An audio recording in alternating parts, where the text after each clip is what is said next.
नमस्कार, आप देख रहे हैं इकोनॉमी का हिसाब किताब और मैं हूं आनंदियो चक्रवर्ती। जीएसटी के 4 साल पूरे हो गए हैं और मैं इसको गलत शलत टैक्स कहता हूं। क्यों कहता हूं? क्योंकि इसमें जितने भी वादे किए गए हैं सब के सब गलत निकले।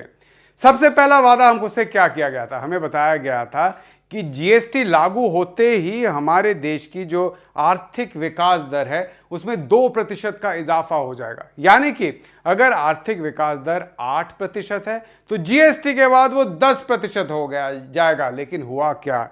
आप देखिए हुआ क्या, और मैं कुछ आंकड़े आपको बताता हूं, देखकर बता रहा हूं क्योंकि ताकि गलत ना हो। 2015-16 में यानी कि जीएसटी लागू होने से 2 साल पहले हमारी आर्थिक विकास दर थी 8%। 8% हमारे देश की आर्थिक विकास दर यानी कि जीडीपी ग्रोथ रेट।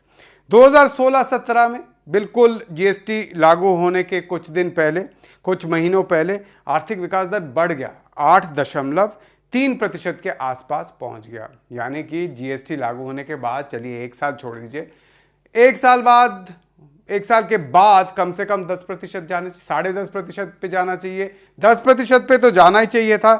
लेकिन क्या हुआ 2017-18 में, जब जुलाई से जीएसटी लागू हुआ है तो लास्ट के जो 9 महीने हैं वो जीएसटी वाला है और उससे पहले जीएसटी नहीं लगा है, और आर्थिक विकास दर 6.8% पे गिर गया। ठीक है, 8.3 से 6.8 पर।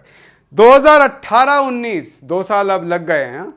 2018-19 में ये गिरकर 6.5% पे उतर गया, और भी नीचे चला गया। और फिर 2019-20, और याद रखिए ये सब कोविड से पहले का है, 2019-20 में आर्थिक विकास दर कहां गया? 4%। यानी कि 8.8% जो 2015-16 में था और 8.3 के आसपास जो 2016-17 में था जीएसटी लागू होने से पहले, उसका आधा हो गया विकास दर जीएसटी लागू करने के बाद। और खैर हम कोविड के साल को आप छोड़ दीजिए क्योंकि उसमें जीएसटी का कोई लेना देना नहीं। कोविड के चलते तो हमारे देश में महामंदी आई है, विकास दर नेगेटिव पे पहुंच गया है। अच्छा, ये था पहली बात। दूसरा वादा क्या था? दूसरा वादा ये था कि जीएसटी देने के बाद, जीएसटी लागू होने के बाद जितने भी व्यापारी टैक्स की चोरी करते हैं वो सबको अब जीएसटी देना पड़ेगा। और इससे क्या होगा कि ज्यादा लोग टैक्स नेट में आएंगे, ज्यादा लोगों को जीएसटी देना पड़ेगा, और जो लोग टैक्स ईमानदारी से भरते हैं उनको फायदा होगा, जो व्यापारी ईमानदारी से काम करते हैं उनको फायदा होगा, और ये टैक्स की जो चोरी है वो खत्म हो जाएगा। और इससे एक और चीज होगा, इससे देश में जो कुल जीएसटी से पैसा आता है, ये जो सेल्स टैक्स वगैरह से पैसा आता है वो बढ़ जाएगा, सरकार के हाथ में पैसे आ जाएंगे और फिर वो खर्च कर पाएगी हम पे। खैर हुआ क्या, फिर से मैं आंकड़े आपको बताता हूं।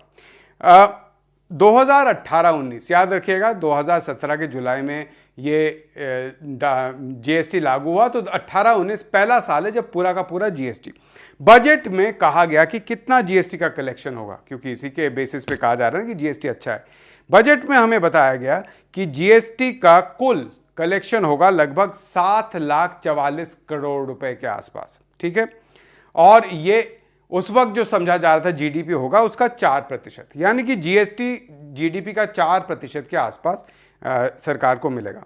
लेकिन जब साल के अंत तक देखा गया कि कितने पैसे आए, तो जीएसटी से सिर्फ 5,82 करोड़ रुपए के आसपास आए, 5,82,000 करोड़ के आसपास आए, और वो जीडीपी का 3.1% निकला। 4% सोचा गया था, आया 3.1%। अब अगले साल बजट में सोचा गया कि चलिए हो नहीं रहा है, 4% नहीं आ सकता, तो हम अपना जो लक्ष्य है, हमारी जो आकांक्षा है जीएसटी मिलने का, जो हम एस्टिमेट बना रहे हैं उसको भी कम कर देते हैं। तो एस्टिमेट को कर दिया गया 6,63,000 करोड़ रुपए, 6,63,000 करोड़ रुपए। और अब कहा गया कि ये जीडीपी का 3.2% के आसपास हमारे हाथ में पैसा आएगा। ठीक है, क्योंकि 3.1 आया था, थोड़ा सा बढ़ा के 3.2। तो अब देखिए कि आप थोड़ा सा, सरकार ने सोचा कि आप थोड़ा सा रियलिस्टिक प्रोजेक्शन किया जाए।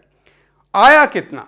आया 6 लाख करोड़ से भी कम, 5,99,000 करोड़ के आसपास आया। हाँ, ये कोविड से पहले की बात कर रहा हूं मैं। और जीडीपी की तुलना में कितना? 2.9%, यानी कि 3% से भी कम। कहां सोचा गया था 4% आएगा जीडीपी का, उसके जगह 3% से कम आएगा। कहां 2017 18 19 में टारगेट लगाया गया था 7,44,000 करोड़ का, 2019-20 में भी कोविड से पहले 6 लाख करोड़ तक भी ये जीएसटी नहीं पहुंचा। और 21-22 में खैर कोविड से पहले जो एक अनुमान लगाया गया था उसमें कहा गया था कि अब 7 लाख के करोड़ 6,90,000 करोड़ के आसपास जीएसटी हमारे हाथ में आएगा। उसके बाद कोविड आ गया, लॉकडाउन हो गया, तो कितना आया 5,15,000 करोड़।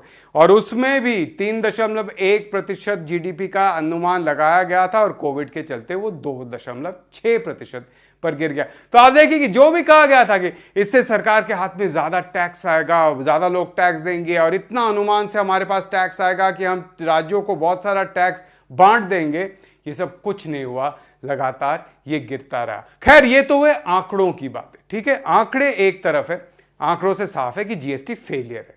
लेकिन जीएसटी साथ में दो चीज है, एक है ये गरीबों के खिलाफ है, दूसरा ये लोकतंत्र के खिलाफ है। क्यों मैं कह रहा हूं? सबसे पहली बात है गरीबों की बात करता हूं। देखिए जब अगर आप एक कोई छोटा मोटा ऑफिस चलाते हैं, छोटा दुकान चलाते हैं, पहले क्या होता था, आप किसी कारपेंटर को बुलाते थे, छोटे कारपेंटर को बोलते थे कि इधर शेल्फ बना दो, ये टेबल बना दो, और वो कारपेंटर टैक्स नहीं देता था। गरीब आदमी होता था, हाँ, कि बहुत कम मार्जिन पे काम करता था, टैक्स नहीं देता था। अब क्या हुआ कि अगर वो जीएसटी रजिस्टर नहीं करेगा, हाँ, उसको काम नहीं मिलेगा। अर्थशास्त्री कहते हैं, जैसे कि मालिनी चक्रवर्ती अर्थशास्त्री जो हैं, उन्होंने इस पर काफी सारा शोध किया है। उनका कहना है कि देखिए कहीं कहीं पे तो चाय वाला, जो ऑफिस के सामने चाय वाला है, वो भी उसका भी बिजनेस चला गया। क्यों? क्योंकि जो ऑफिस या कंपनी को इनपुट क्रेडिट मिलता था, वो जो सामने चाय वाला का दुकान है उससे चाय लेने से फायदा नहीं। इससे अच्छा है वो चाय का वेंडिंग मशीन उन्होंने ऑफिस में लगा दिया, क्योंकि इनपुट क्रेडिट मिलने के लिए उनको जीएसटी रजिस्टर्ड वेंडर ही चाहिए, जो जीएसटी देने वाला वेंडर है वो ही चाहिए। और इससे क्या हुआ, छोटे जो वेंडर है उनको जीएसटी रजिस्टर करना पड़ रहा है।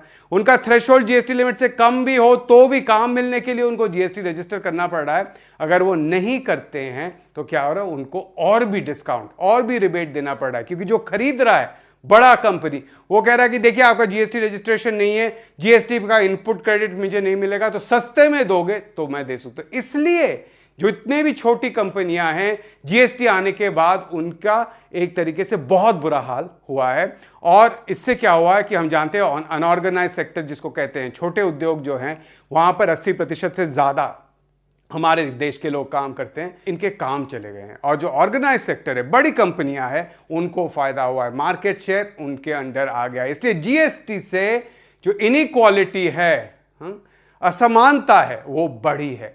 एक और कारण है जिससे मैं कहता हूं कि ये लोकतंत्र के खिलाफ है। किसी भी राज्य सरकार के पास अपने टैक्स लगाने का हक होना चाहिए। वो अगर चाहे तो वो गाड़ी पर ज्यादा टैक्स लगा सकती है, वो कह सकती है जो लोग एसी खरीदते हैं वो अमीर है, इनके ऊपर हम ज्यादा टैक्स लगाएंगे। वो कहीं कहीं पे टैक्स कम कर सकती है, चाहती है तो अपने उद्योगों को बढ़ावा देने के लिए। लेकिन जीएसटी के अंडर क्या होता है, कुछ नहीं, हर एक राज्य में वही एक ही टैक्स लग सकता है, और वो आप जीएसटी काउंसिल में जाकर ही आप उसको बदलवा सकते हैं। तो हर एक राज्य जब अलग अलग तरीके के पार्टी को वोट देता है, उनको कहता है कि अच्छा इनका एजेंडा ये है, ये अच्छे लोग हैं, इनको वोट दे रहे हैं, लेकिन वो कुछ कर नहीं सकते, क्योंकि टैक्स उठाने का जो जिम्मा है वो सारा सेंट्रल हो चुका है, वो सेंट्रलाइज हो चुका है। इससे जिसको कहा जाता है कि राज्यों का जो इंडिपेंडेंस है वो बुरी तरीके से इस पर आघात हुआ है। और इसलिए ये लोकतंत्र के भी खिलाफ है, गरीबों के खिलाफ है, लोकतंत्र के खिलाफ है। और जैसे आंकड़े बताते हैं, इकोनॉमी के लिए भी बुरा है जीएसटी। ये गलत